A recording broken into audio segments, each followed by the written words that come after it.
नमस्कार, आप देख रहे हैं आउटपोस्ट। आपके साथ मैं हूं आरती गहलोत। रुक करते हैं तमाम बड़ी खबरों की। केरल के वायनाड में मूसलाधार बारिश के कारण बड़े पैमाने पर हुए भूस्खलन ने भारी तबाही मचाई है। बता दें कि वायनाड में मंगलवार की सुबह लोगों की आंखें तबाही के मंजर के साथ खुली। अब तक 361 लाशें मिली है, 143 शव टुकड़ों में मिले। 29-30 जुलाई की रात भारी बारिश के बाद हुई लैंडस्लाइड में मरने वालों की संख्या 361 पहुंच गई है। इन सभी शवों का पोस्टमार्टम हो चुका है। इनमें से 146 शवों की पहचान हो चुकी है। 143 लोगों के शरीर के सिर्फ टुकड़े बरामद हुए हैं। इसी को लेकर जिला प्रशासन ने भूस्खलन में जान गंवाने वाले अज्ञात लोगों के पार्थिव शरीर का सामूहिक अंतिम संस्कार किया।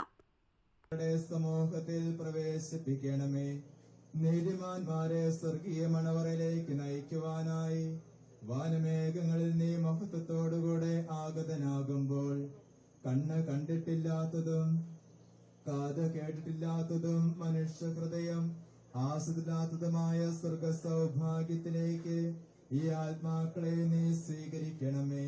അവിടെ നിന്റെ പരിശുദ്ധരോടുകൂടെ സന്തോഷപൂർവ്വം നിന്നെ പാടിപ്പുകഴ്ത്തുവാൻ വേണ്ടി നിന്റെ